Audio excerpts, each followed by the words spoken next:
Hello and welcome to Open School of Business. Thank you so much for subscribing, rating, and writing your reviews. It helps a ton in the creation of new content for the audiences that we love, and we really appreciate your feedback and your support. So please continue doing the same, subscribe, and rate and review. Thank you so much.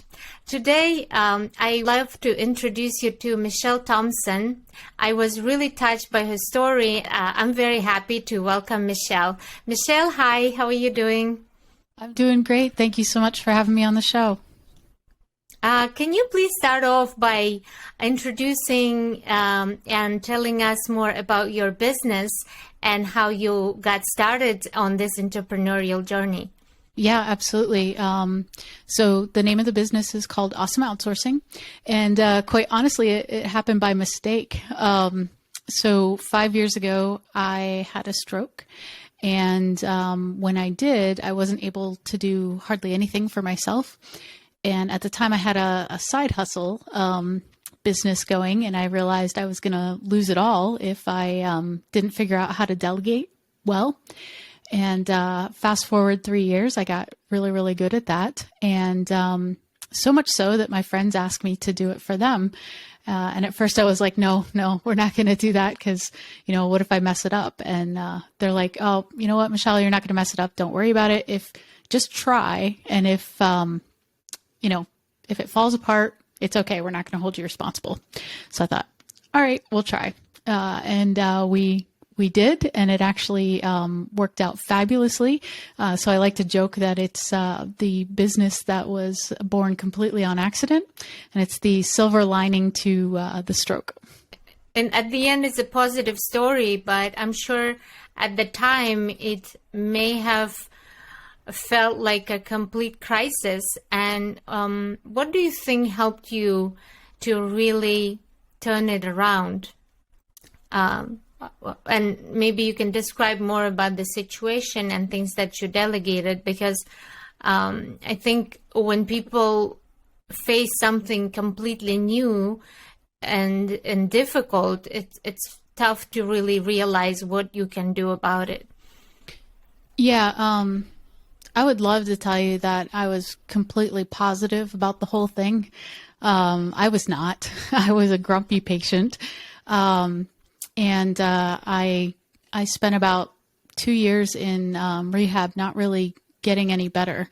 And honestly, my physical therapist sat me down and said, you know what, Michelle, you're really lucky that this happened to you.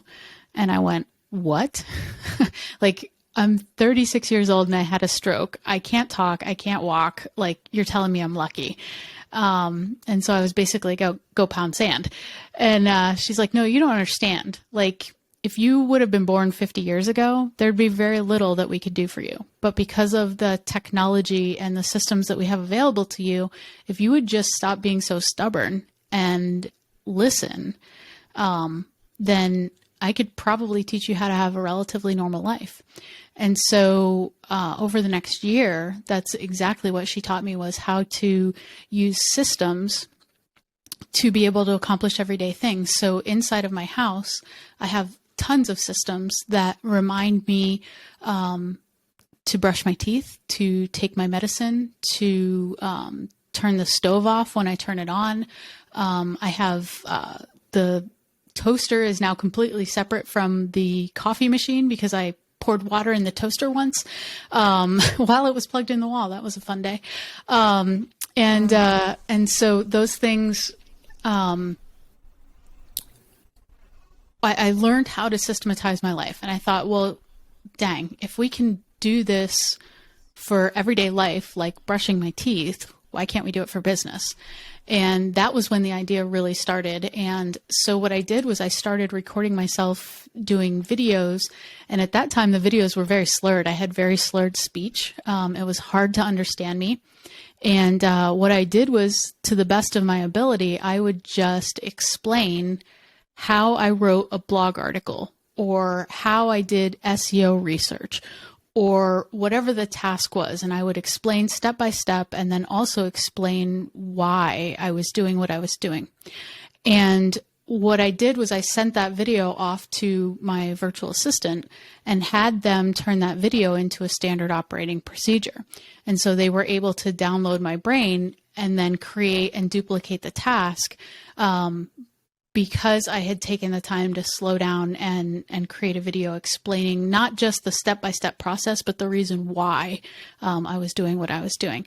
And so that really was the start of getting really good at delegating, was figuring out, okay, brain, figure out a way, if I can record a video and hand this off to somebody else, then I never have to do it again.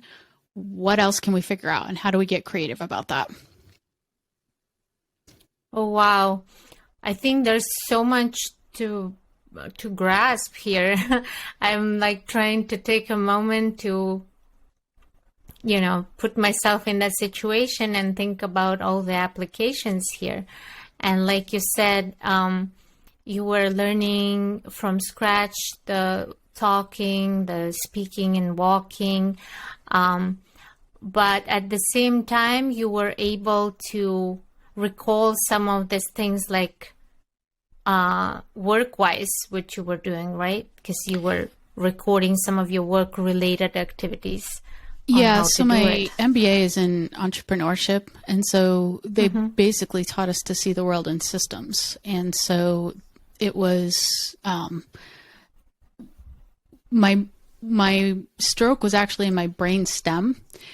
So the majority of my brain worked just fine. It could go. I just couldn't talk and drug my leg. And so it was very frustrating that I had all of this inside my head, but all this like compounding pain and headache. And I was like, oh my gosh, how do I get it out and get it out to somebody else so that they can do it? And I think that was, the cool part was that I was able to just relax about it and be like, you know what, if we don't get it right the first time, it's okay. We'll go back and tweak. And I think that made a big difference.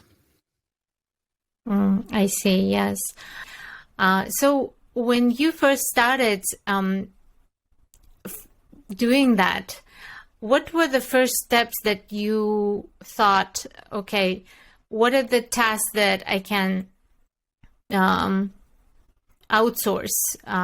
Same with the entrepreneurs. Like when you consult your clients, how do you discover the tasks that they should outsource more easily than some of the others that are maybe more related to business development or, core things? Great question. And I just want to go back to the misnomer that you said of entrepreneurs thinking that there's never enough time in the day and we have to do it all ourselves, right? I'm at the point now where I work about 3 days a week and about 3 to 4 hours a day max. And I have a team and systems that everything runs in the background, and it really honestly doesn't need me. I could probably be away for longer than that, but I get bored. When we're meeting with clients, that is absolutely exactly what we do with them. We sit down with them and we have them do a time audit, and we're trying to figure out what is sucking all of your time, right?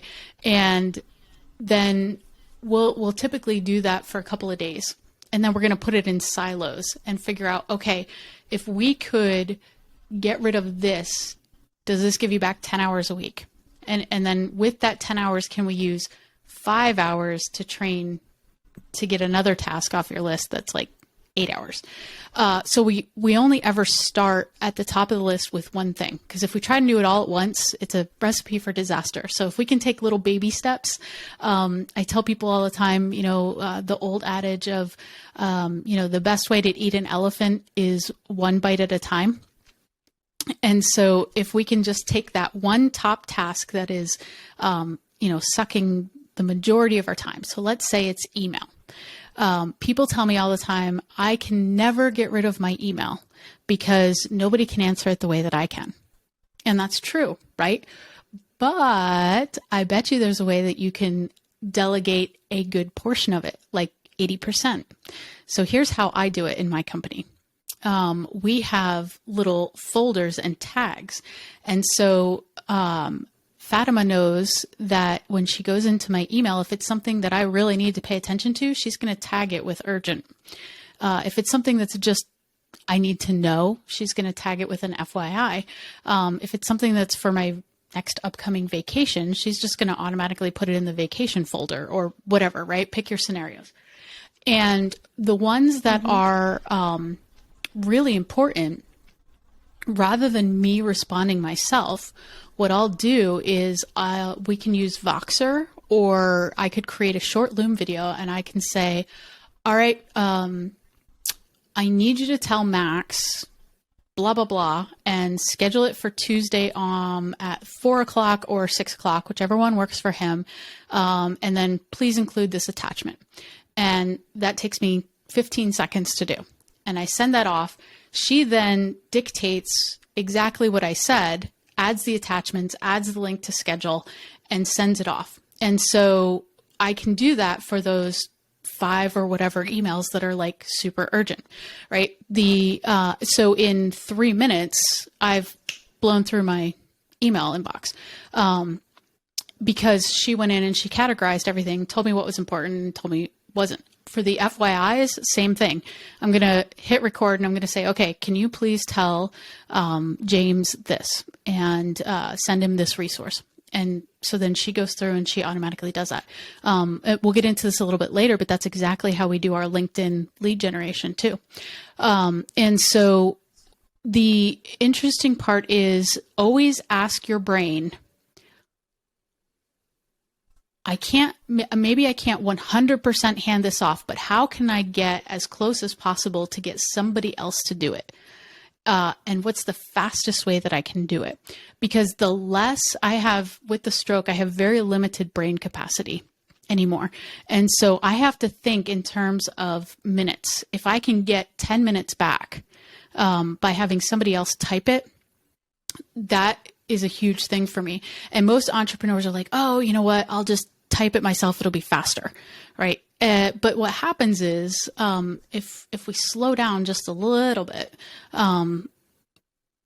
it speeds us up much faster now, because before, it would be easy for me to spend an hour on my email because I go down the little rabbit trail and I'm like, oh, that one looks interesting. Like, what does that do? Now, it takes me 5 to 10 minutes once or twice a day to go through my email. And so another big one is social media, right? People are like, oh my gosh, I get it sucks all of my time, right? And it doesn't have to, right? What if, we created a system of, this is what our normal response is to people when they say X, right? And we have, responses. And if somebody goes off script, then somebody gets a hold of you and says, hey, Michelle, we said X and they responded with Y and I have no clue what to do. What would you say? And then I just get on Vox and say, oh yeah, great. Please tell Jane this. Okay, thanks. And then they type it in and respond. And so it's thinking creatively and outside of the box. The other thing too is you've got to get comfortable with the fact that 90% of the way that you would have done it is good enough. And that was a hard one for me because nobody could do it as good as I could. And I wanted it done this way. And you know what? At the end of the day, does it really matter if the social media graphic is turned 2 degrees? Maybe, right? But if it's something that's going to be on Facebook for 30 seconds and then just get lost in somebody's scroll, why are we freaking out about that? And so just giving yourself permission to, it doesn't have to be 100% perfect. The things that do need to be 100% perfect, that's where I'm going to focus my attention. The other things, not so much, if that makes any sense. Yeah. I think you really nailed it in terms of things that hold people back from outsourcing more. And in terms of, since you're talking systems and you mentioned emails and social media is a little different, but emails in particular, do you give access to your virtual assistant right into your email box? I do. But I also have a really good relationship with her that I've, worked on that. And she honestly has access to both my personal and my business account. And I would argue the personal is actually more important than the business one, right? Because, she sees the travel plans and she sees the, all that good fun stuff. But when I first started with her, the thing that I told her was, okay, I want you to go in and categorize, and then I want you to take screenshots of what you need me to pay attention to. Don't actually respond to anything. I want you to copy and paste, right? And so I would get one email from her that said, hey, Michelle, here are the things I need you to pay attention to. Here's screenshot number 1. Please respond. And I would respond exactly how I wanted that so that she could copy and paste so that I knew there wouldn't be mistakes until we got comfortable with each other, because it was building a relationship. She needed to understand my expectations. I needed to understand what I needed to do to help her so that she didn't feel uncomfortable. And we did that dance for a couple of weeks. And then I went to her and I said, okay, Fatty, that's her nickname. So don't anybody listening in America, Sure. In the Philippines, that's actually a very good nickname. But I was like, okay, Fatty, are you comfortable now? Do you feel like I could send you a Vox and you'd be able to type it out? And she's like, oh yeah, I got it. I'm good. And the other thing that we use is a tool called Grammarly Pro. It is an amazing tool. For $15 a month. It goes through and it will correct your grammar and your spelling. So as she's typing things, like I use it and I'm an American and English is my first language, right? But for her, it's like super, super helpful because as she's typing, it'll go through and say, you know what? You were a little wordy here. You could have said this a little bit differently. And we don't need a comma here, but we do need one here. And so you don't have to stress so much about an email going out looking unprofessional, because Grammarly Pro is a great way to fix that. Yeah. I love that. Thank you so much. So when you first start, how do you set up a virtual office? What are the systems you need to pay attention to? Yeah. That are the most important? That's a great question. And one of the questions I get asked all the time is, they're on the other side of the world. How in the world do I keep track of what they're doing? Right? Super simple answer. Hubstaff.com is a time tracking software. And a lot of people are like, oh my gosh, that's like big government. It takes Big Brother's watching. It takes a picture of their computer every 10 minutes. And that's so invasive. Well, it is if you're a jerk and you look at every single screenshot and I'm like, why did you send a text message at like 3:02? Right. We don't use it for that. The reason that we use it is to able to troubleshoot. Like if somebody is doing SEO research and it should take them an hour, and for whatever reason they spent 4 hours on it, I can go in and I can look at the screenshots and figure out what in the world are they doing. Oh, they weren't comfortable with that term, so they were researching that term for 3 hours to figure out what it meant to be able to do the SEO research. And then I can go back and say, okay, great, that's a training issue. Let me show you how to figure out in 15 minutes what that word means to make sure we're doing the SEO research correctly. The other thing too is it makes it amazing for payroll, because I can go in and I know exactly how many hours that they worked. And then I just simply go into, we happen to use TransferWise. It's now wise.com to pay our employees. And the reason that we do that is it allows us to pay the fees, and the conversion rate from US dollar to Filipino peso is actually very favorable for them. When I first started and I didn't understand, I just used PayPal. And PayPal takes like 40% of their paycheck. It's horrible. So if you can set up Hubstaff for tracking your time and then use wise.com to be able to pay them, that is a huge, huge weight. The other thing that we do is we use some type of project management. I don't care if you use Trello, Asana. We happen to use Nifty. It honestly doesn't matter, but some place where everything's kind of in the same place, and we attach that to our Google Drive folder. So everything's in the Google Drive and it gets attached in Asana. and we use Facebook Messenger or Slack. That is literally as high tech as you need to get. The other thing that people get a little squirrely about is I don't want to give my passwords to everybody. Super simple solution for that too. You can use LastPass and you can just share it with them.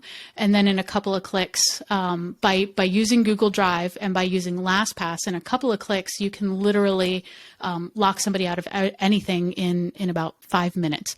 And I honestly have had one employee go rogue once. It happened one time in 16 years. And the cool part was it was a non-issue. We went in and changed the passwords and we were good to go. But that's very unusual. If you hire well from the beginning, you're not going to have that problem. That was a rookie mistake on my part. Oh, wow. You're giving away the next question about hiring. How do you really hire well then? Yeah, that's a great question. So I have a crazy intense interview process when we hire, because when we hire, we want our employees to stay with us forever. We don't want them to stick around for just a year. And so I make them jump through a ton of hoops to get hired on at our company. And one of the very first things that we do is I have a very long job description. And inside of that, I'm talking about the tasks, but more than that, I'm talking about the company culture and what my expectations are for them as an employee. And what I've found is I can always teach skills. I can't teach culture, ethics, and work know-how want to, right? Team building type things. And so I'll have a super long job description that goes over our core values and what is our company about and what is it like really working with us and what can you expect from me? Am I going to be staring over your shoulder, looking at every click of the mouse? And I literally put in there, like, I don't like to micromanage. My job is to train you and get out of your way and do your job. So if you want me to micromanage you, do not apply for this job. That's not me. Not my personality. Other people it is, but I just make that super clear.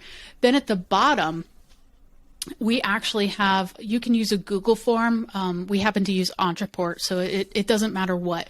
But rather than having them reply right to the job board, because you'll get like 1,000 emails and it's a disaster, we literally have them fill out an application on Google Forms or Entreport. And so the link is right in there for them to fill it out, and we'll put a hidden phrase in there.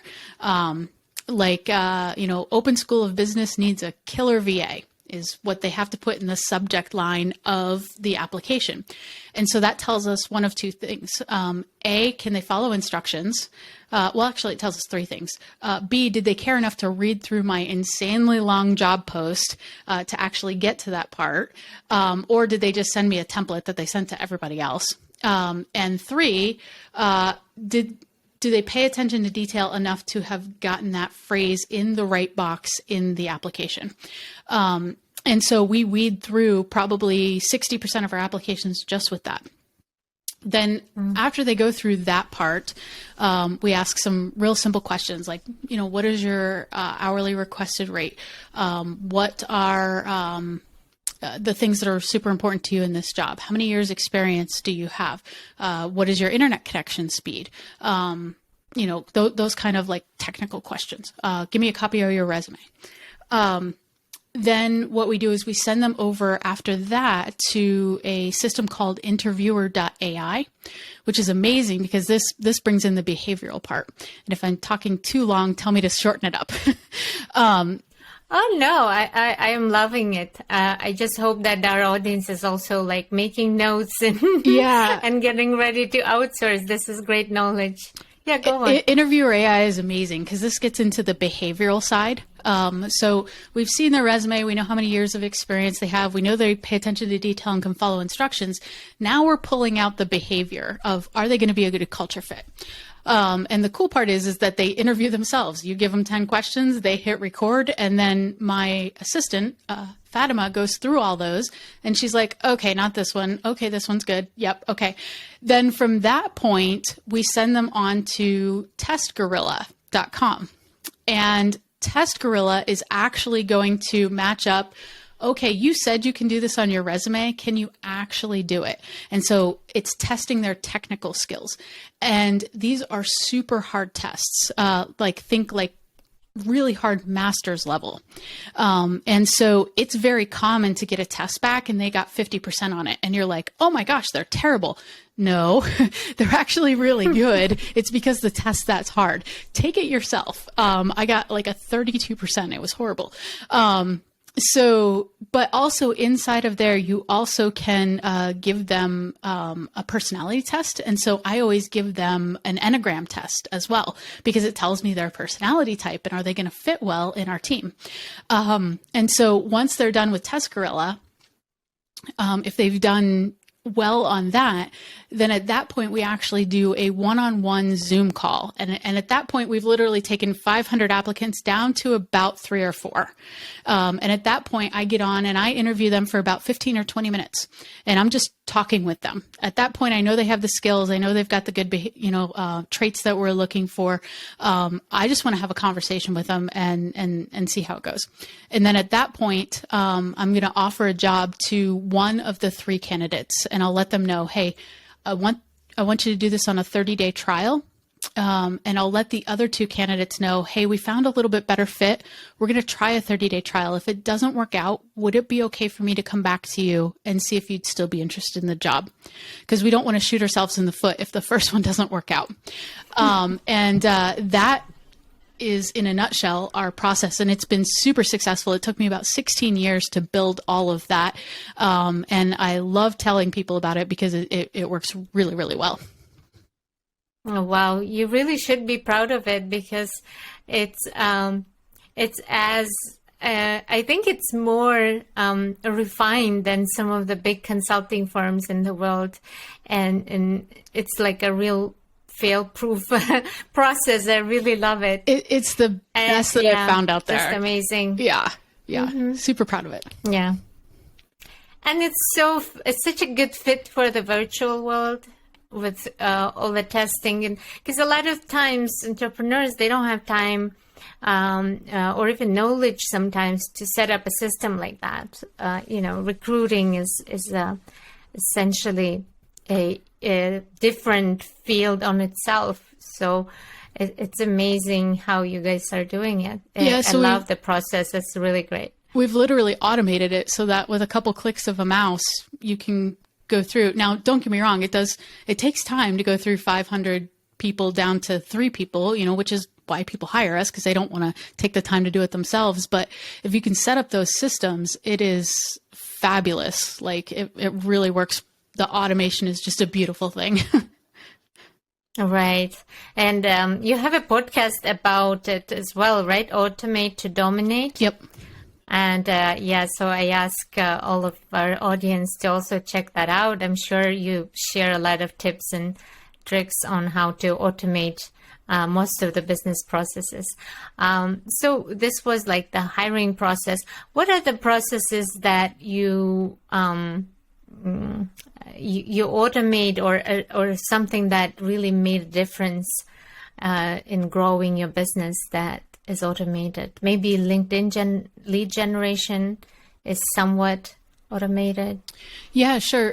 So I'll tell you about 2 quickly. I'll tell you about the LinkedIn lead generation, and then I'll tell you about onboarding clients and how we were able to systemize that and make that super easy.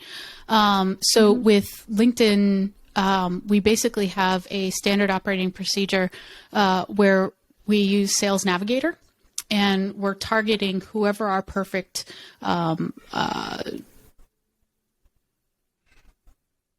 Yep.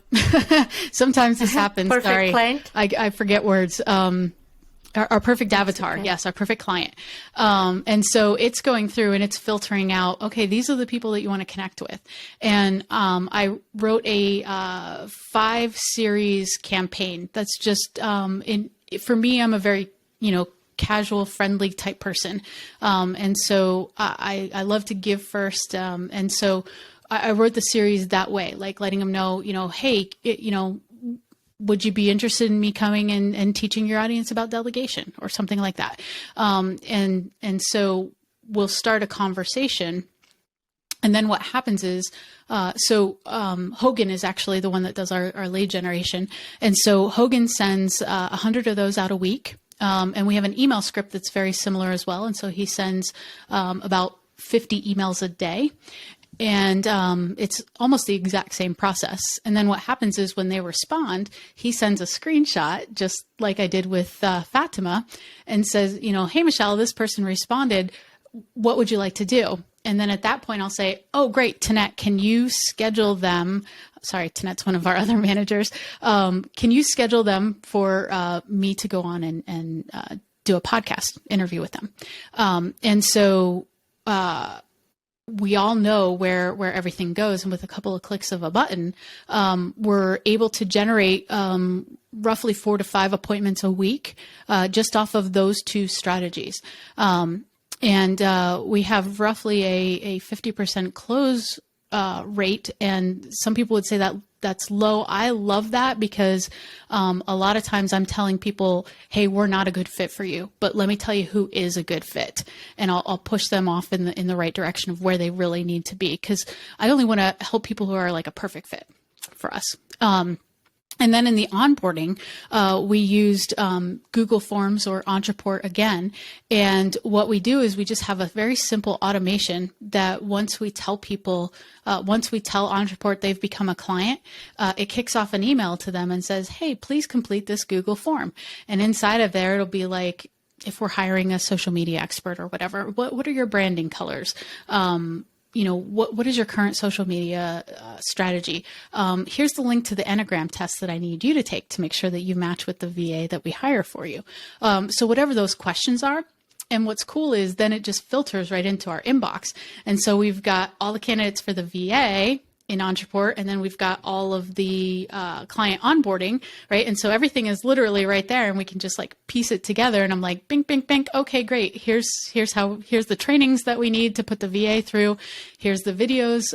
That's the other thing is we'll ask our clients, hey, for each task that you want us to do, record us a little video explaining the task and why you're doing the task that way.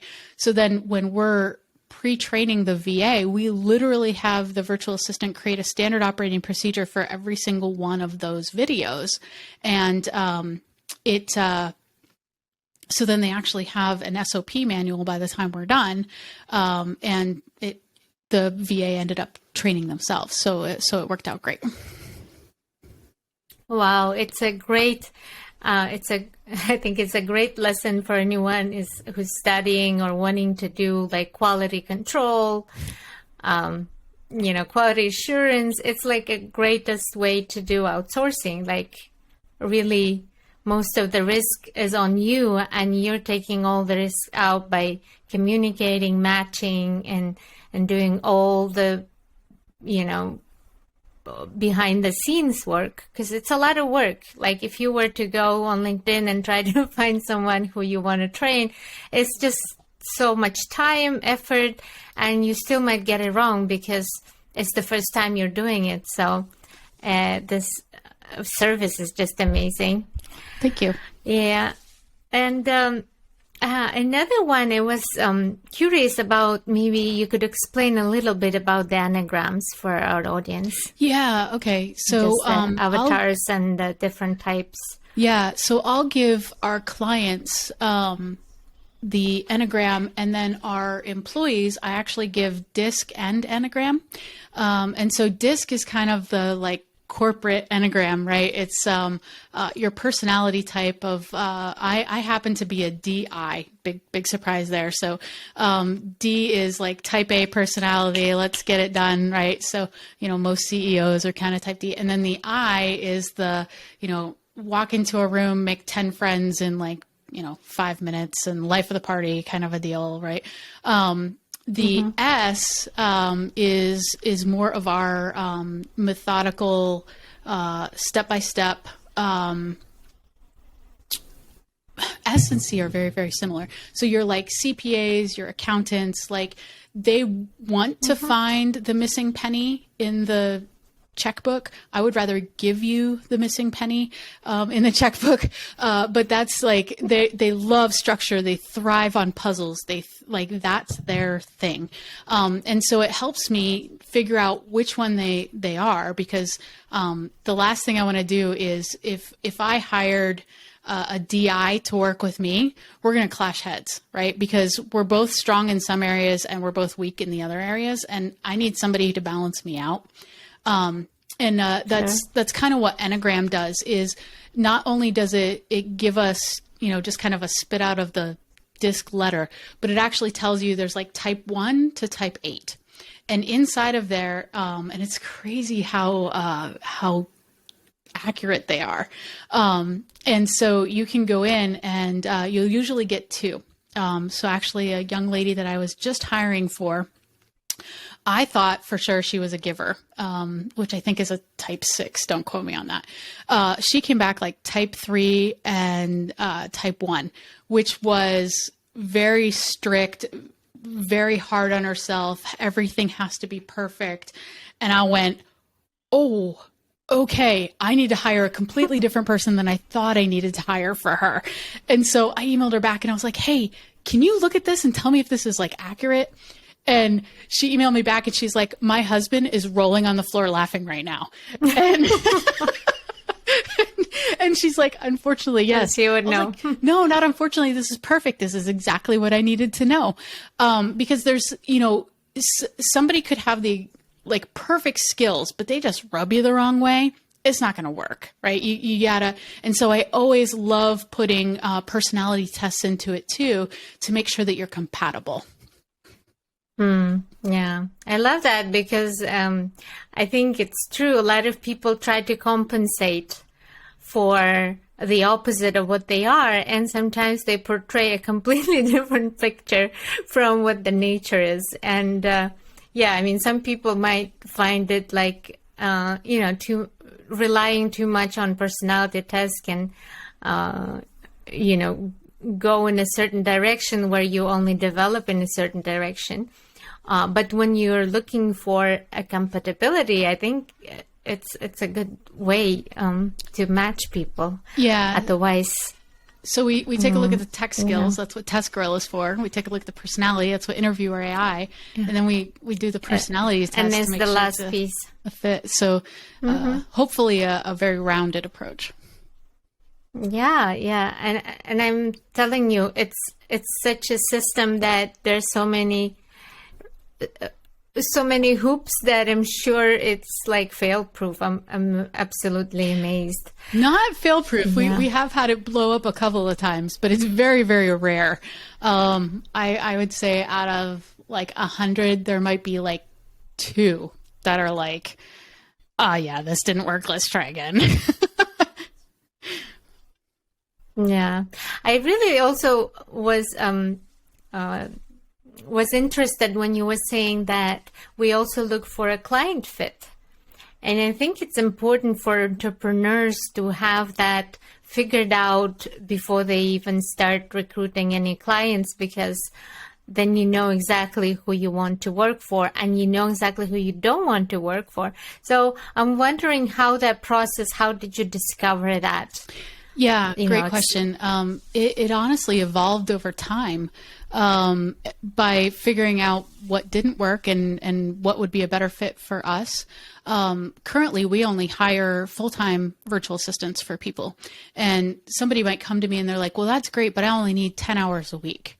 And I'm like, okay, awesome. You know what? That is my buddy, Jeff. He is really, really good at getting you a virtual assistant who can help with 10 hours a week. And then as you grow and you want somebody full time, then come back and see me, right? And they do all the time, right? Because we did what was right. It would be, really easy for me to be like, oh yeah, no problem. I'll take 10 hours a week, right? And what happened was when we did that, Jeff's got the system set up for that because he has literally, I am not exaggerating, he has over 200 employees and they have a system where they just wait for tasks to come in the queue. And as the tasks come in the queue, they complete them. I don't have that. I have 30 employees. And so my system just isn't set up for that. And so what happened was we inevitably had, three different bosses, right? Three different clients for the same virtual assistant, and they all needed something Friday at 2 p.m.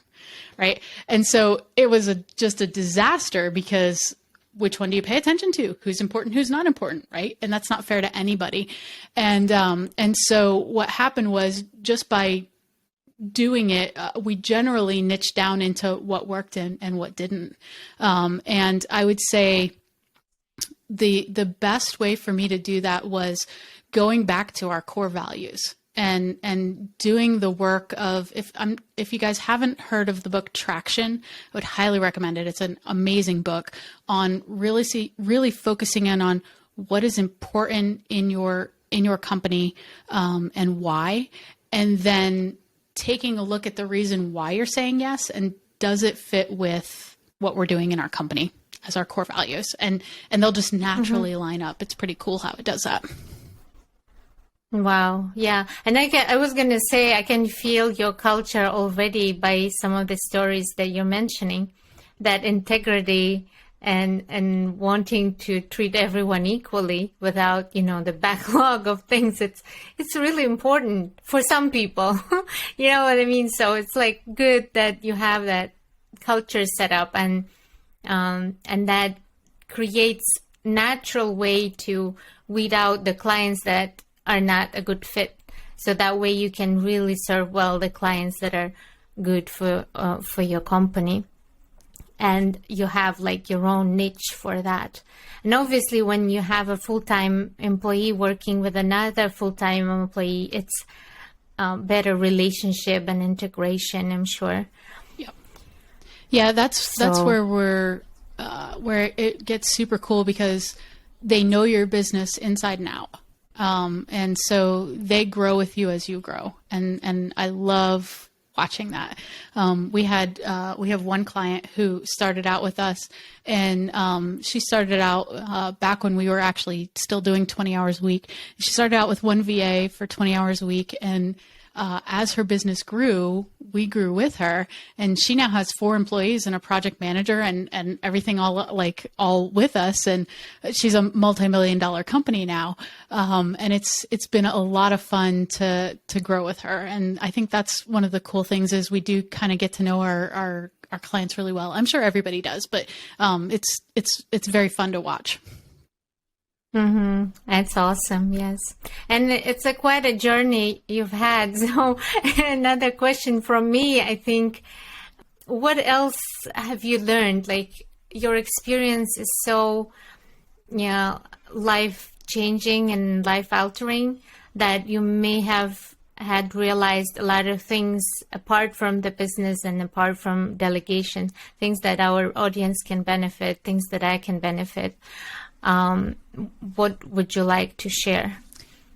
I think the biggest thing that I've learned through the stroke and everything is to give myself permission to fail. It's okay.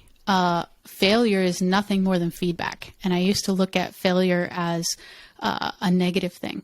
And now I look at it as a positive thing. It's okay, great, that didn't work. Let's pivot and figure out what does. So rather than berating myself and, oh my gosh, Michelle, you're so stupid, I can't believe you forgot that word. Or, that didn't work, right? It was just a shift in perspective that made all the difference in the world. So when I gave myself permission to fail and not have to be perfect all the time, it was amazing the weight that came off and how much more I was able to accomplish because I wasn't berating myself constantly. I love that. There's so much hard work and there's so much smart work as well behind the scenes that you guys are doing, that I'm a really big fan of awesome outsourcing and yourself, Michelle. I'm very happy to have met you, and thank you so much for your time. I know your time is so much more valuable because it's so limited for the week that, the work week that you're trying to do. Oh, thank you so much. It's been a privilege to be on the show. So thank you.